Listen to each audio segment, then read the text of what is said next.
So, review lang natin ito na saglit, no? So, ito, pneumatic bridge. And simple ng layout. So, nabili natin.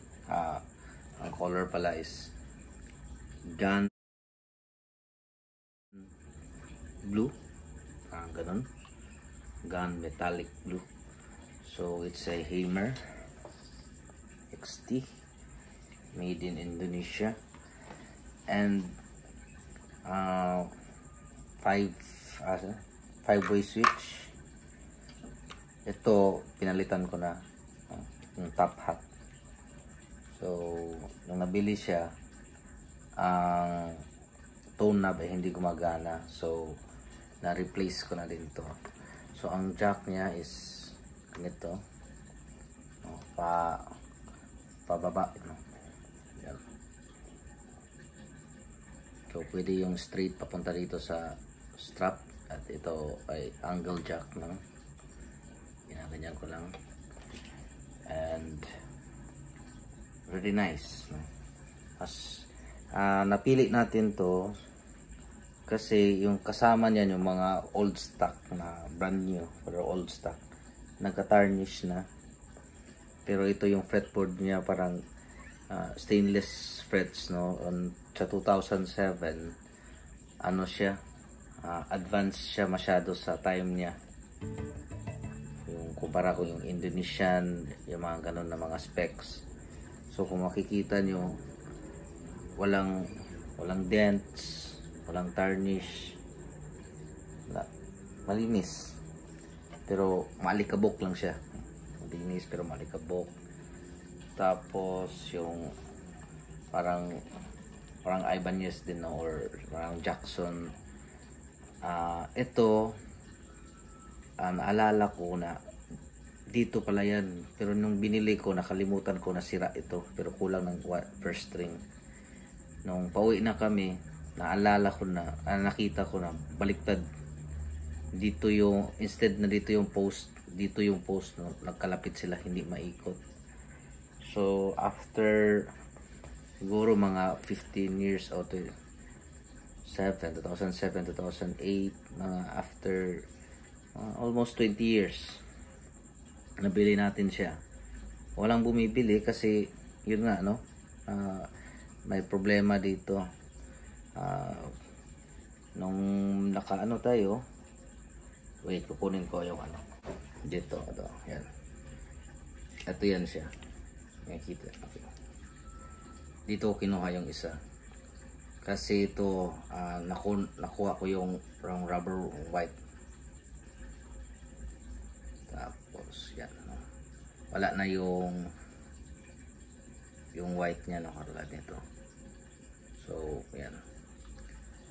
So tinanggal ko yung second, replace ko, nilagay ko sa Hammer. So ito okay pa ito, straight na set pero chunky. Anyway, kasi may spare parts ako, so nabili natin ito at nag-replace. Tapos nilinis ko ng maayos.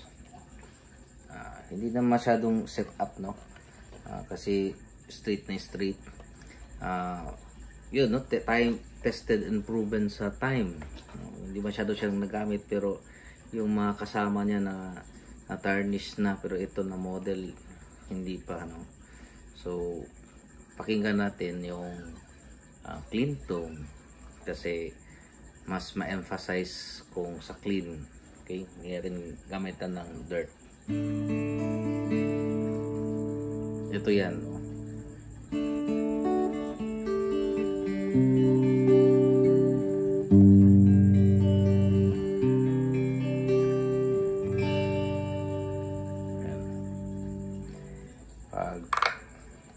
Dito naman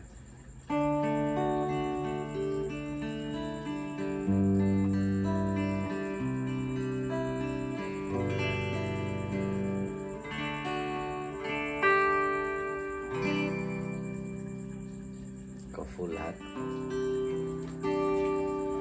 and then middle pickup.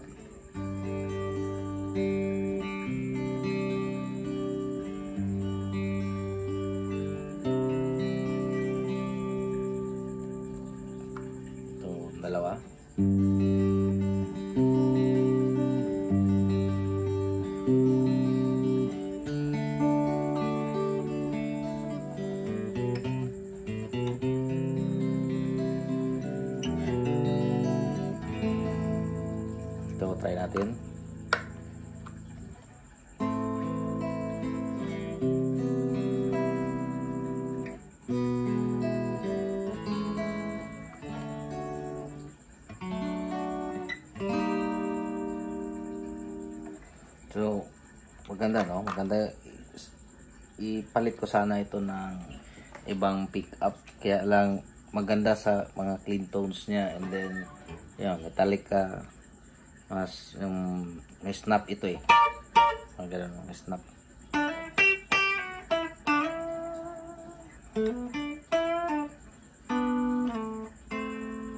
Tapos walang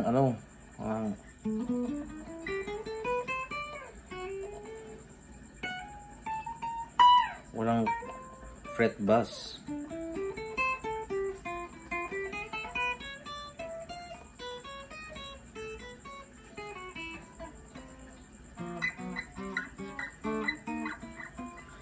Pero almost 2 ang height, no?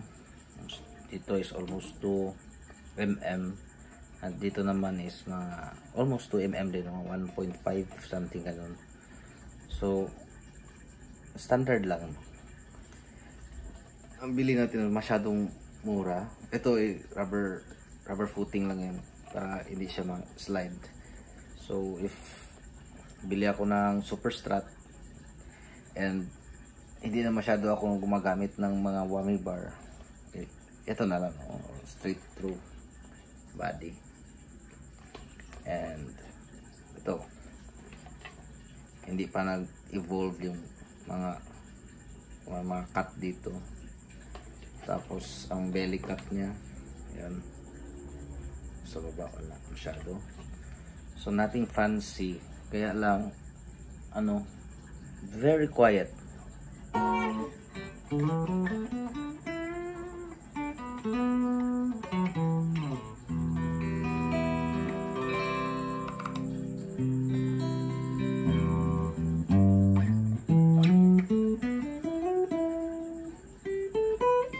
And sa isa, rosewood po yung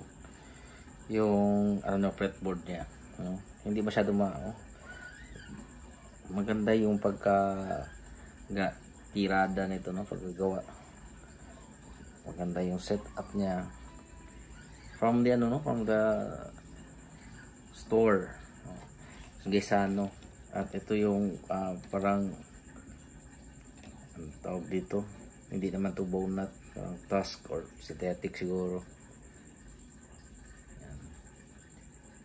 Ang ganda, no? So very versatile pag mga heavy. Yan, dito natin kunin pag mga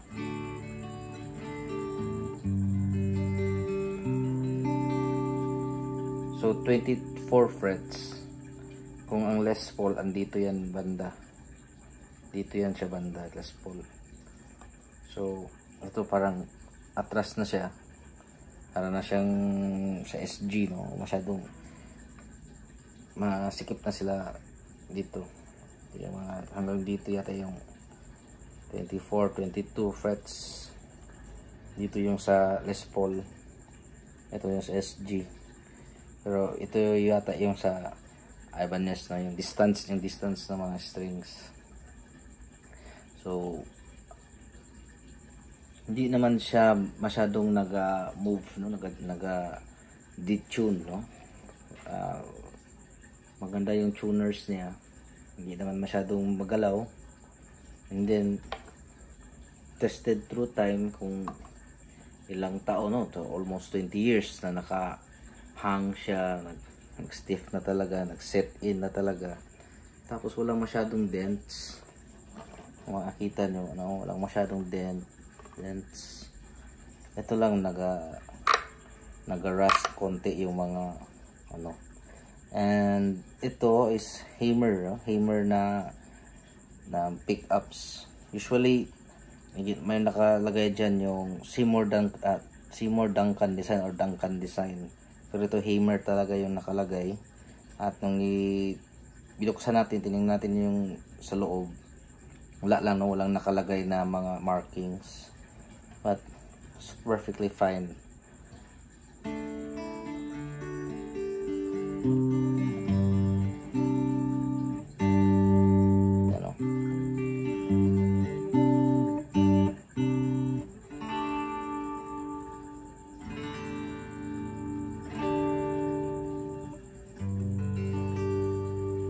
So nawawala yung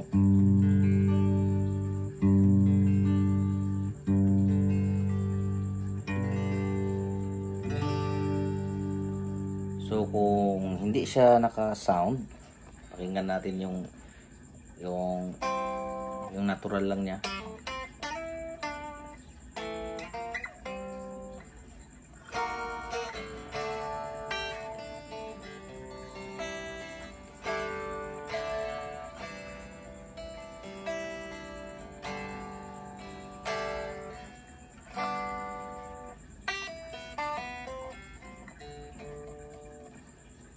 So, no, very versatile. Hindi masyadong wami. Plug and play. And mura lang siya kasi it's an old stock. Tapos walang mga gas-gas. Ito lang, may mga sticker lang sa likod. Perfectly fine. Tapos yung mga frets, kahit araw-arawin natin to ganyan, hindi tayo masusugatan hanggang sa dulo. Masyado talagang smooth na smooth. May ma-feel ka na may mga bumps, pero hindi talaga siya hindi ka masugatan. You're not afraid. So ganun, no? Thank you.